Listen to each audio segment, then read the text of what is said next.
एक ऐसा इंसान जिसके दिल में देश था, जिसने जिस चीज़ को भी छुआ उसको सोना बना दिया।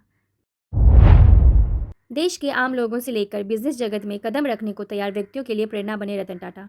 उनका जन्म 28 दिसंबर 1937 को पारसी फैमिली में हुआ था, लेकिन उनका बचपन बहुत अच्छा नहीं बीता। दरअसल बचपन में ही 1948 में उनके माता पिता अलग हो गए थे। इसके बाद रतन टाटा की परवरिश उनकी दादी नवाज़बाई टाटा ने की थी। शुरुआती शिक्षा हासिल करने के बाद रतन टाटा ने अमेरिका के कॉर्नेल यूनिवर्सिटी से बी.एड की डिग्री प्राप्त की थी।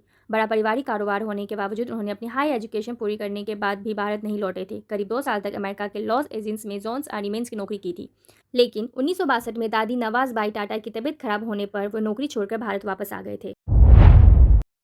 उन्हें प्यार तो हुआ था, वो भी विदेश में, लेकिन शादी नहीं हो सकी। इसके बारे में खुद रतन टाटा ने एक पुराने इंटरव्यू में बताया था। उन्होंने कहा था कि उन्हें अमेरिका की एक लड़की से प्यार हुआ था, लेकिन उनका रिश्ता शादी के मुकाम तक नहीं पहुंच सका।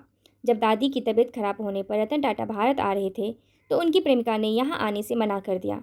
उसी वक्त भारत चीन युद्ध छिड़ा और उसके बाद उनकी प्रेमिका ने अमेरिका में ही किसी और से शादी कर ली थी।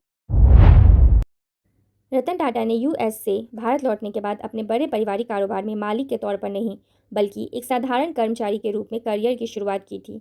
जी हाँ, जिस टाटा स्टील में उनके परिवार के सदस्य मालिकों की पोजीशन पर थे, उसी में रतन टाटा प्लांट में चूना पत्थर को भट्टियों में डालने जैसा काम करते थे। बिजनेस की बारीकियों को सीख रहे थे।